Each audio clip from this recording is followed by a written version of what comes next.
Anywho, 2015 was the year of the mental challenge.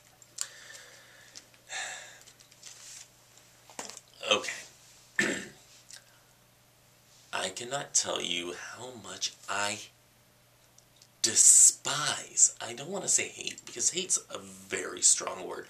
I despise the woman that ended up taking my job. Now, it was time for me to leave that job to begin with. Things take a natural cycle, and especially with the military, with the job that I had, it takes a cycle in and of itself. I knew the end was coming. I couldn't fight it.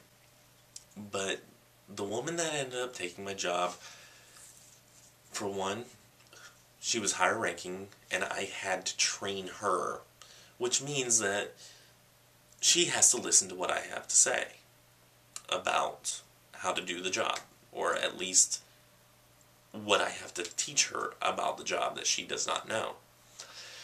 Whenever somebody like that has the mentality of, I'm better than you in every single way, and you will do exactly as I say when I say it, you got a problem. How are you supposed to teach this person how to do your job if they're not willing to learn? That's who I dealt with. And I gotta tell you, she made my life a living hell. From, let's see, about July until, what was it, September? Yeah, she made my life a living hell, and I'm gonna come clean with you guys. It got to the point where, if you ask my business partner, she would tell you, quite frankly, she was afraid that I would be calling her from a mental institution, telling her that I have been committed. She thought it was getting that bad.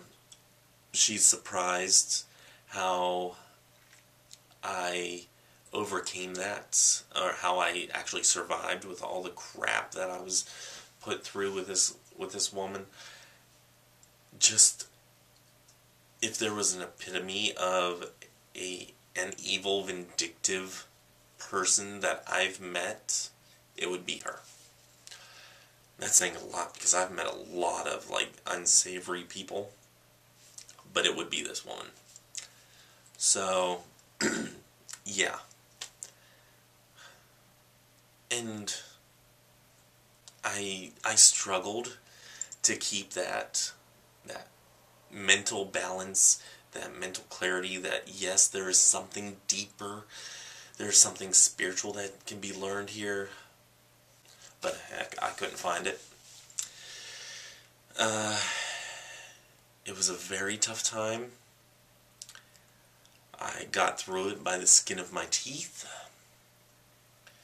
I'm still cursing her out for the sheer hell that she put me through. And in conjunction with all that, I was packing up my entire house, putting things in storage, out processing the squadron, trying to sell my house or get somebody to maybe even rent my house. Somebody to house my dog and cats, because I couldn't bring them with me to Korea. I had a lot of things going on my plate in 2015. Guys, you want to talk about juggling? I was sitting there like I was at a freaking circus, bouncing on this ball. Just sitting there. And it was an extremely emotionally draining, difficult year. It kind of got to the point sometimes, and I don't know how much of this I'm actually going to post. I might post it all and just say screw it, because maybe it'll help some of you guys out there, but it was one of those types of years where I wanted to come home every single day and just lay in my bed, not do a stinking thing. I didn't want to pay attention to Coda. I didn't want to pay attention to the cats, but at the same time I wanted to hold them, but I didn't want them near me because I didn't want them feeling how depressed I was. I didn't want to project that onto them. So a lot of conflicting things. I wanted to be in communion with the divine, but I had no urge, no drive to do it.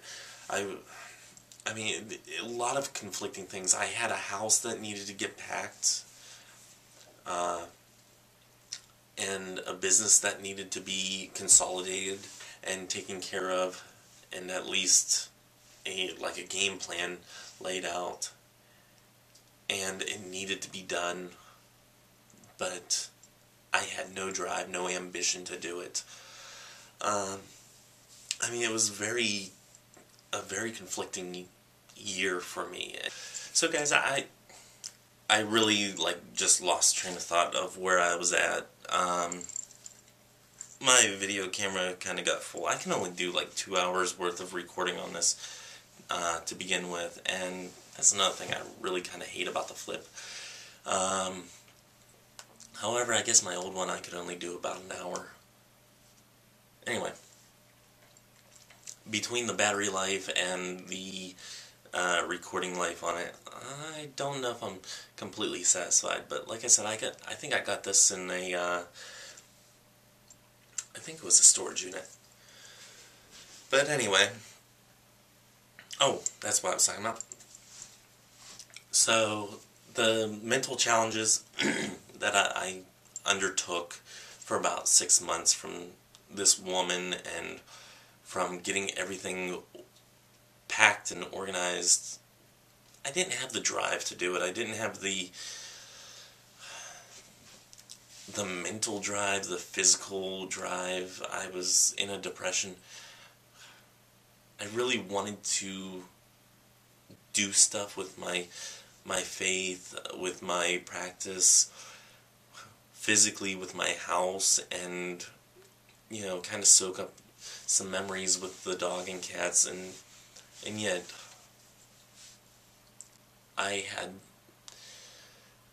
and I know, I'm just gonna say, I had a depression, okay, and I know it wasn't technically a clinical depression, but for me, it's probably one of the worst slumps I've ever been in, and that's kind of my litmus test for depression. Not saying that I'm clinically I'm not going to say that I was clinically depressed, let's put it that way. But it is the lowest that I felt myself, and I could not imagine, and any of you out there that are bipolar, let me just say that I cannot imagine, or anybody, let me just say, anybody that's clinically depressed, I cannot imagine going through that and looking at the others, or looking through and even seeing another side to it. I cannot imagine having to go through that on a constant basis.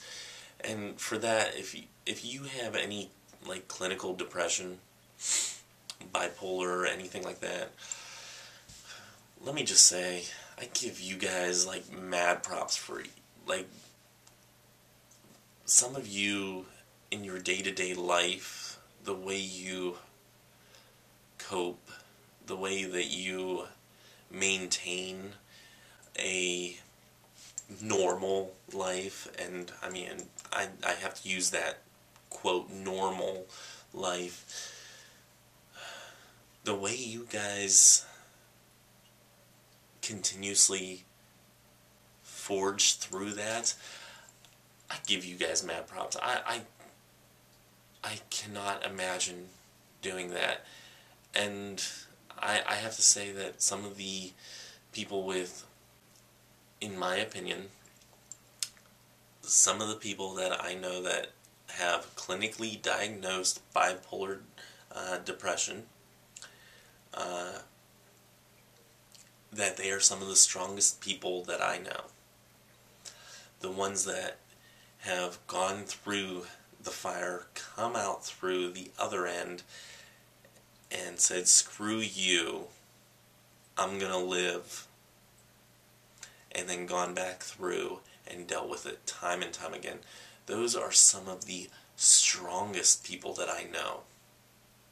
And I gotta give you guys mad props, because 2015, as depressed as I felt, that is only my gauge of depression. I cannot say that it was clinical depression. I was not diagnosed, and I don't even want to put that out there, that I even know what you guys are going through.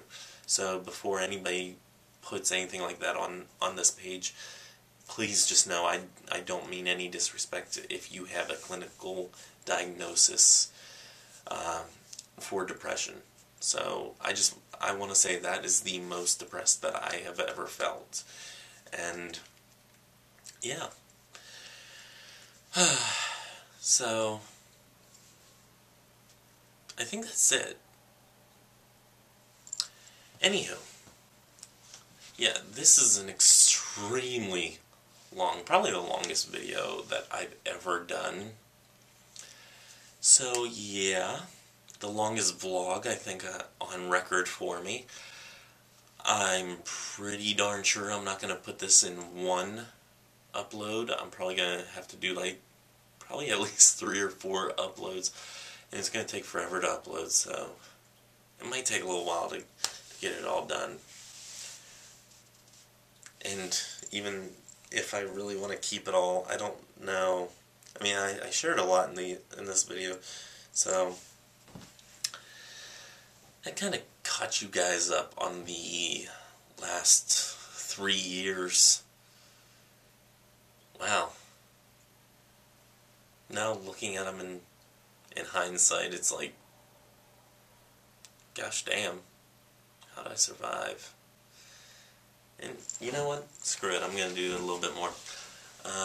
Yes, it gets better. Yes, it's a cliche. Yes, it's kind of an overused term. But I think it's very relevant that no matter what you're going through, especially as a witch or as a magical practitioner, whatever you're going through, you can find the deeper aspects of either what it all means or what it's doing to you, what it's preparing you for. I mean, these are things that not necessarily many other religions really look at. And I hate referring to my practice or our practices as a religion. I really hate that term. I mean, you get that a little bit in Christianity, you know, oh, it's only making you stronger, but nah. With Christo-Paganism or paganism in general, we really start looking deeper at the meaning of everything. We start dissecting things at its true essence and its, you know, raw form, and its sorry guys, and its in its entirety, and we start examining it under the microscope of what it means and why does it mean this, and the why behind what we do and the why behind what we're put through. I want to say that we're in a unique, I think that would be the right word, a unique position as Christo-Pagans or pagans in general. And I'm just going to put it out there, if I say Christo-Pagans and I don't acknowledge pagans everywhere, please excuse me. Yeah, I'm gonna make that a thing, because or maybe I'll just say pagans, and if you're a Christo-Pagan, don't get offended at it, because let's just face it, it's all labels. We're in a unique position as as pagans, as Christo-Pagans, that we examine things deeper, we scrutinize more, we get down to the meaning, the nitty-gritty, and why. Whenever you're Christian, or at least whenever I was a Christian, a full-blown Bible-thumping Christian, and I'll explain more about my past in another video, but whenever I was a Christian, yeah, you had the aspect of, oh, it'll make you stronger and you'll come through it better, you're being prepped for something better, was always something said. As a Christo-Pagan,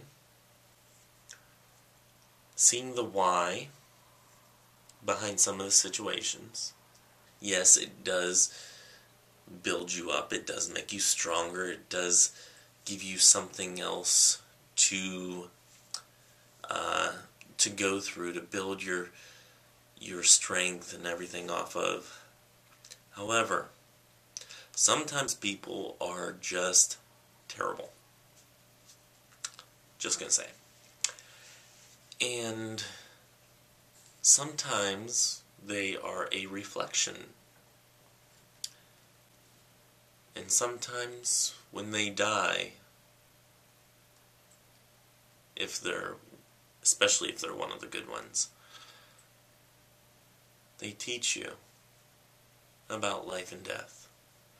They teach you about, even though you've experienced life and you've experienced death, they teach you about the fact that anybody can die at any age, and it gives you a whole new appreciation for the wheel of the year, the turning of the tide, the cycles of living and dying. Yeah, the archetypes that we see whenever we look in a tarot deck, the archetypes we see in ourselves, it really gives you something else to focus on. As a Christo-Pagan, it gives me more of a sense of purpose, seeing something happen and knowing that there's something else brewing underneath. There's something else that's going to rise again, like the phoenix out of the ashes. Let's put it that way. Whether it's an idea, a concept, a revelation in our own practice, a new opportunity, a realization of a missed opportunity, a chance for life experience. So that's about it. Like I said, guys, this is going to be like freaking like 3-4 uploads. I don't know. It's going to take forever. I'm going to put it straight up like that. It's going to take forever.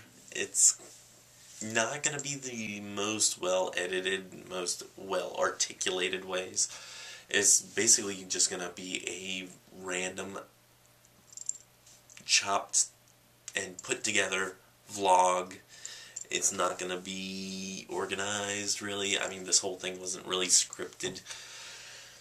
But I felt the need to share with you guys what happened the last 3 years-ish. Kind of crazy. Kind of a whirlwind of a ride. So, yeah.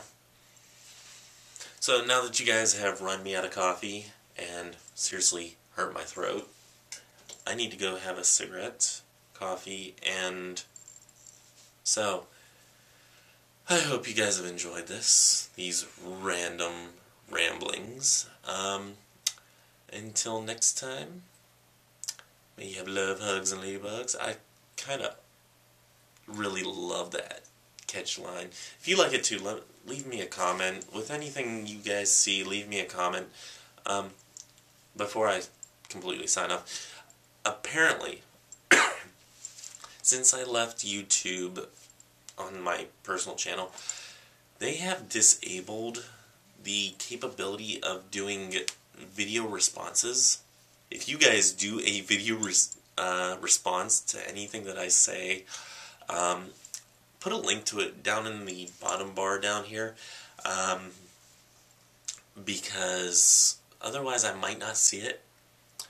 If you guys do anything like that, go ahead and put it in the bottom bar. Comments are always welcomed. Topic suggestions are always